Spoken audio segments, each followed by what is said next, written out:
Morning. So today I'm going to take on the topic cortical white matter, in which I will be taking about association fibers and the projection fibers. So first of all, cortical white matter. We can simply say that the white matter of cerebrum is formed by the nerve fibers.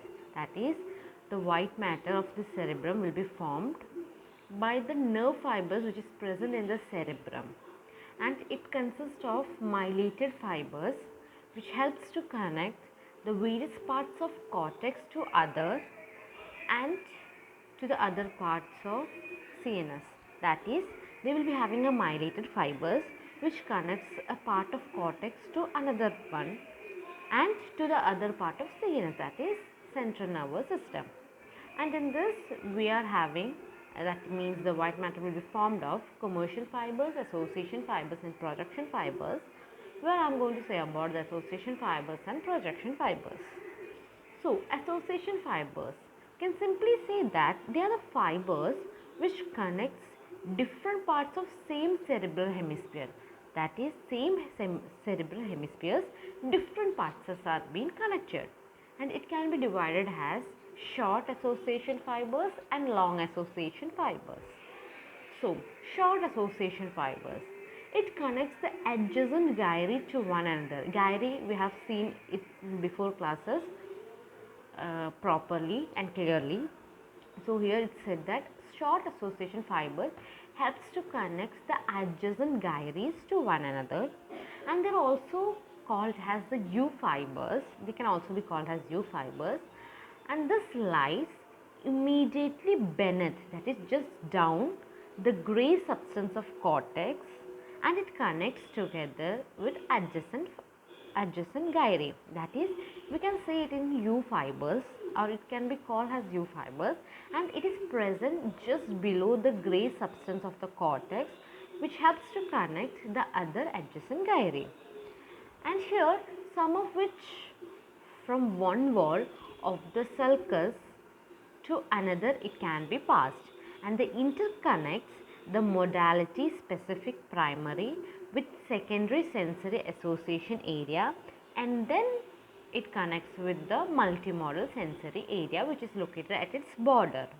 So what we said, that it can also pass from one wall of sulcus to another, and they can interconnect the modality specific primary with secondary sensory association area, where they both together connects to the multimodal sensory area which will be located at the border part, and they are believed to play, that means they are believed that they have a role in the mechanism of the action of CS.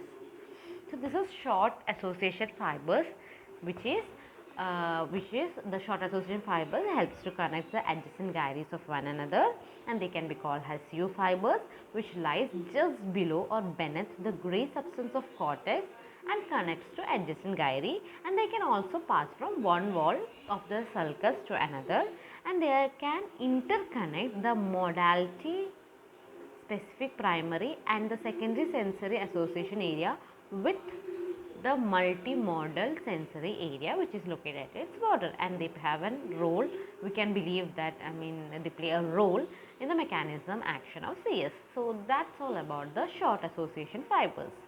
Now let's see about long association fibers. We said short association fibers connects adjacent gyri to one another, but long association fibers, they connects the distant area of same hemisphere or connects more widely separated gyri to one another. Simply we can say different gyres can be connected, and they can be the following, that is uncinate fasciculus, that means it connects the cingulate gyrus to parahippocampal gyrus, that is uncinate fasciculus. Second one is superior longitudinal fasciculus, which can connect frontal lobe to occipital and temporal lobe. Frontal lobe to the occipital and temporal lobe. I am just saying the names because in before part we have studied detailedly about what is frontal lobe, what is occipital lobe. So just I am saying it off. So we have studied uncinate fasciculus, superior longitudinal fasciculus. Next is inferior longitudinal fasciculus, where it connects the occipital and temporal lobes, and the vertical occipital fasciculus, which connects the inferior parental lobules and fusiform gyrus. Then occipital frontal fasciculus, which connects occipital lobe and frontal lobe, and then arcuate fasciculus, which connects the frontal lobe and temporal lobe. So we have studied that the long association fibers we can include 6 types, that is uncinate fasciculus, superior longitudinal fasciculus, inferior longitudinal fasciculus, vertical occipital fasciculus, occipital frontal fasciculus, and arcuate fasciculus. And these above ones are recognized anatomically as specific association bundles. As we said before, that it is a part of association bundles, and they have a numerous fiber system which helps in entering, existing, and transferring. And the long association system connects the modality specific parasensory association cortex and the multimodal area in the occipital, temporal, and parental lobe with premotor and prefrontal cortex. Here in short we said that it interconnects the modality specific primary with secondary sensory association area and then with multimodal sensory area. But in long association fibers, it connects modality specific parasensory association cortex and the multimodal area in the occipital, temporal, and parental lobe with premotor and prefrontal cortex. So if we will be having a connection, or if we will be studying by keeping the differences between them, it will be easy for us to study. So where in short it was in same gyri, here in long it is in different gyri. In short we said how it is passed, in long we said how it is passed, and in long we have seen 6 types. So this was about the association fibers, that what is association fibers. It has 2 kinds, short and long, what is short and what is long. Now we are going to say about the projection fibers. Projection fibers, when we are going saying, we can say that they connect the cerebral cortex with subcortical centers, brainstem, and spinal cord.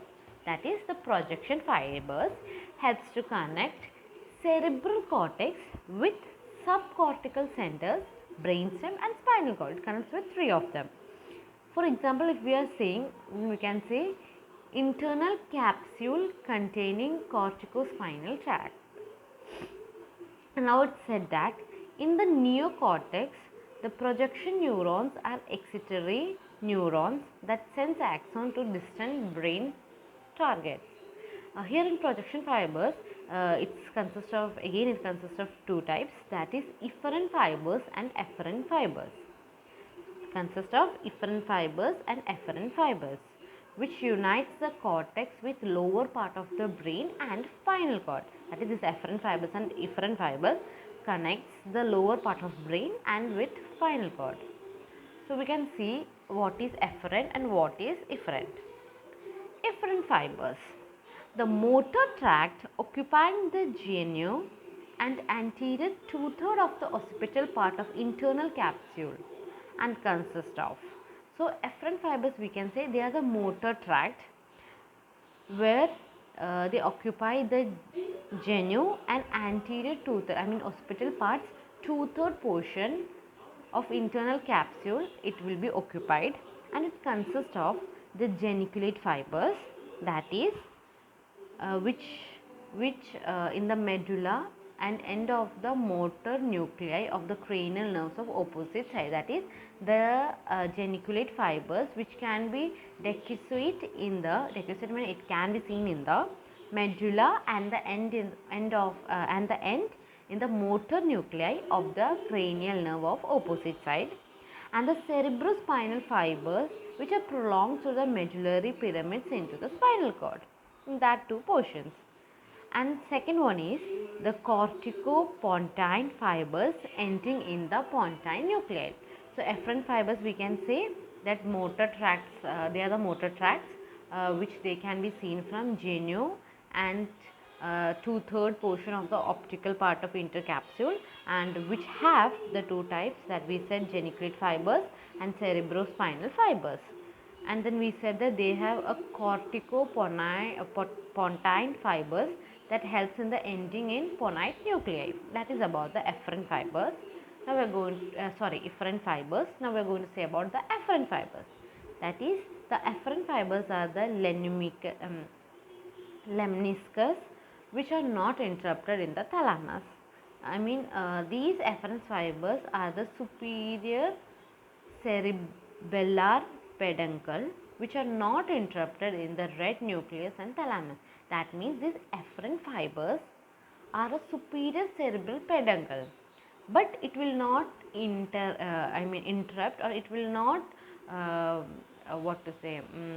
disturb the red nucleus or the thalamus. So here the numerous fibers arising within the thalamus and passing through its stalk to the different parts of the cortex. So in afferent fibers, what happens? It's that the fibers will be arising from the thalamus and it will be passing through different parts of cortex. That is, optic and acoustic fibers, the former passing to the occipital, that is, we can say optic fiber which passes to occipital, and the acoustic fibers which passes to temporal lobe. That is an example. And we can say that this projection fibers helps to relay motor and sensory signals between central nervous system, CNS, and PNS. That means between CNS and PNS also these projection fibers can be can help. So this was this was about the afferent fibers. So we have studied that what is cortical white matter, just intro type. Then we studied there are three types, that is commercial fibers, association fibers, and projection fibers. Then we said what is association fibers. Then we said it's of two types, short and long. Then we said the projection fibers, then it is of two types, efferent and efferent, and then we said what is efferent and what is efferent. So actually, if I would say that in association fibers, when we combine the short and long and we study, it will be easy. Same way here too, if we study about efferent and efferent, we are keeping a differences and study, it will be easy for us to study. It helps us. So yeah, these are the things which I have to say. So thank you, and I think it is understood.